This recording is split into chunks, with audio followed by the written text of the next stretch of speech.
Welcome back to Charged Alpha, the S&P 500 stock encyclopedia. I'm Hudson Thomas, and today we are walking into a genuine battleground stock, Adobe, ticker ADBE. And Hudson, the setup here is almost hard to believe. This company just printed record free cash flow of $9.85 billion, grew revenue about 10.5% in FY 2025, and the stock hit a fresh 52-week low this week. 43% drawdown from the all-time high, trading at 13.7 times earnings, the cheapest this company has been in over a decade. Meanwhile, its profit margins are still wider than most of the S&P 500 combined. So either the market is right that generative AI is systematically destroying Adobe's business model, or this is one of the largest value mispricings in large-cap tech. Today we're going to try to figure out which. Let's do it. Episode 127, Adobe. Let's start with what Adobe actually is, because most people know the logos without knowing the business. Adobe is a diversified software company headquartered in San Jose, California. It was founded in 1982 by John Warnock and Charles Geschke, two former Xerox PARC engineers who walked out because they could not convince management to commercialize the technology that eventually became PostScript. The PostScript decision launched the desktop publishing revolution in the late 1980s, and it is still the DNA of what Adobe is today. Software that sits between creators and machines and makes content visible in a consistent way. Fast forward to today, and Adobe has about 30,700 employees and operates through three segments. Digital media is the big one, Creative Cloud with Photoshop, Illustrator, Premiere Pro, After Effects, and Acrobat. That is roughly 75% of revenue. Then digital experience at about 23% of revenue is the marketing and commerce stack. Experience Manager, Analytics, Target, Real-Time CDP. That is where enterprises build and run their digital channels, and a small publishing and advertising segment rounds it out. The business model today is almost entirely subscription. Adobe transitioned away from box software over a decade ago, and that transition is what turned this company from a cyclical software vendor into the cash-generating machine it is now. Which is worth pausing on. Adobe generated about $23.8 billion in revenue in FY 2025, but it converted $9.85 billion of that into free cash flow. That is a 41% free cash flow margin, basically unmatched outside of the hyperscalers. And that cash is now meeting a much cheaper stock. Which brings us to the why now. Adobe is trading at $240 today. It was over $420 last year, and it has been at various points a $700 stock. The AI narrative is doing the work here. We will get to that narrative, but the numbers are still growing, not shrinking. That is the core tension in this name. Let's talk about the person running it, Shantanu Narayan. He has been CEO since 2007, that is 19 years in the seat, which in tech is essentially forever. Narayan came up through Adobe's product organization. He was product management VP before he took over, and his signature bet as CEO was the subscription pivot in 2012 and 2013, moving Creative Suite from boxed software to Creative Cloud. At the time, that was genuinely controversial. The stock got hammered in the transition year. It looked like Adobe was destroying its own revenue base. But that bet ended up being the blueprint every software company copied afterward. His reputation on the street is generally strong, disciplined operator, capital allocator, known for making big strategic calls early. The Figma attempt was a rare miss. That was a $20 billion acquisition regulators blocked in 2023. But outside of that, his track record is exceptional. Lana, this is your section. Let's dig into the numbers. Happy to. Let's start with valuation, because this is where the story actually lives. Adobe trades at 13.7 times trailing earnings and about 11.2 times forward. For context, the 10-year average PE is north of 30, the PEGI ratio is 0.85, EV to EBITDA is just under 10 times. Those would be reasonable numbers for a slow-growth industrial, not a software company, with 88% gross margins.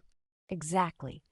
Price to book is 8.6 times, price to sales is 4 times, and free cash flow yield is 10.1%. Any way you slice the valuation stack, it is priced like a value stock, not a growth stock. Now, income and growth. FY 2025 revenue was $23.77 billion, up 10.5% year over year. Quarterly cadence is accelerating slightly, $6.4 billion in the most recent quarter versus $5.87 in the same quarter a year ago. So the top line is holding up in the teens, not decelerating into single digits. Correct. Trailing EPS is $17.59, up 35% year over year, thanks to margin expansion and buyback contribution. Gross margin is 88.6%, operating margin is 36.6%, net margin is 30%. These are best-in-class software margins. And the cash flow? $9.85 billion in free cash flow in FY 2025, a record, up from $7.82 in FY 2024. Cash flow conversion is above 95% of net income, which tells you there is very little accrual accounting noise in these earnings. On the balance sheet, total debt is $6.65 billion, cash is $6.6 billion, so net debt is essentially zero.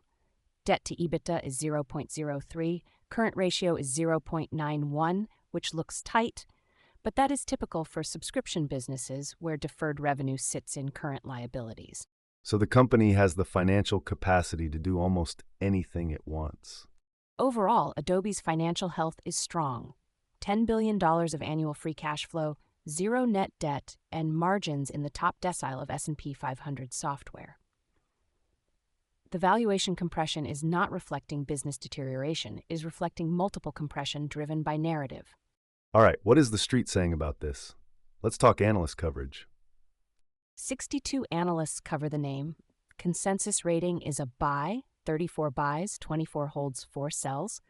Price target consensus is $349.65, which implies about 46% upside from the current price. The price target range is wide, though. Very wide. High is 450, low is 220. That tells you the analyst community is bifurcated on the AI disruption question. Notable calls. Morgan Stanley's Keith Weiss has an overweight rating with a 425 target, calling Adobe one of his top software ideas for 2026. Goldman's Kash Rangan has a buy with a 400 target.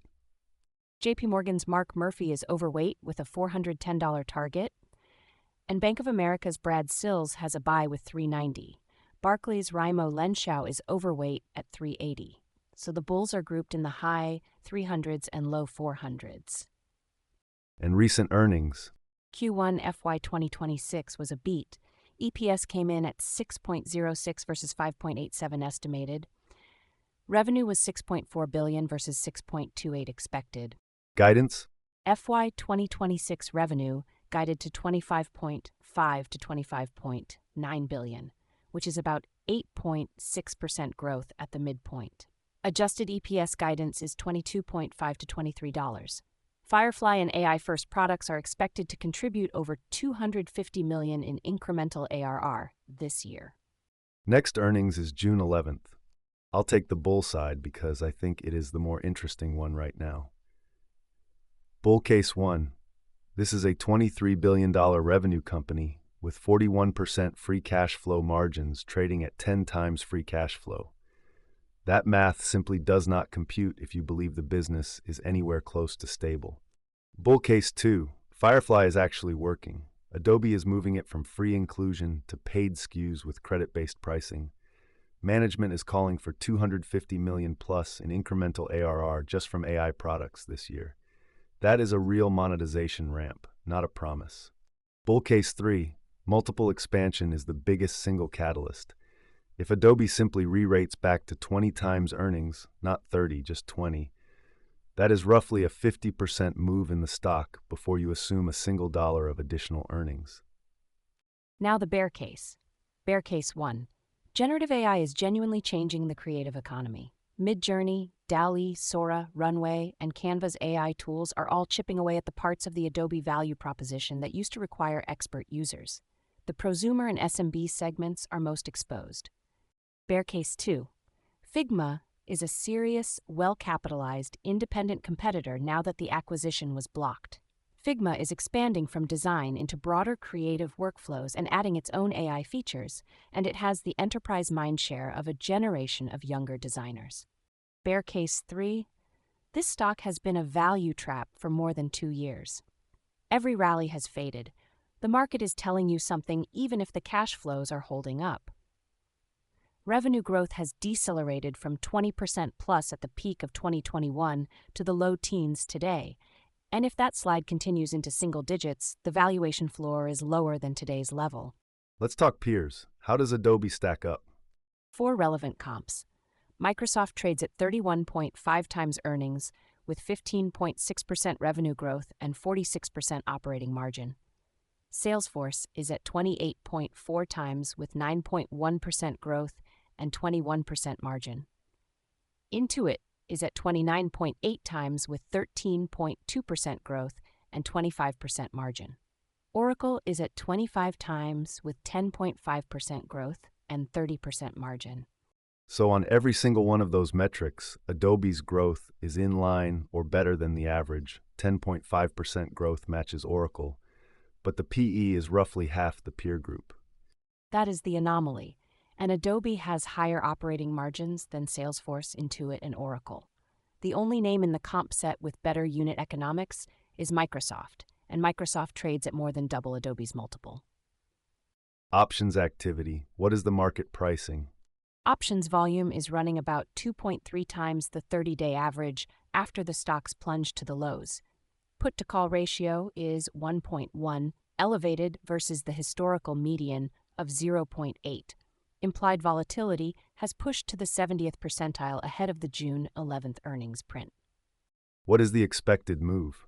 The at-the-money straddle is pricing a roughly 7% move on earnings that is meaningfully wider than the historical median of 4%. Open interest is clustered at the 230 and 220 put strikes for June, which is defensive positioning.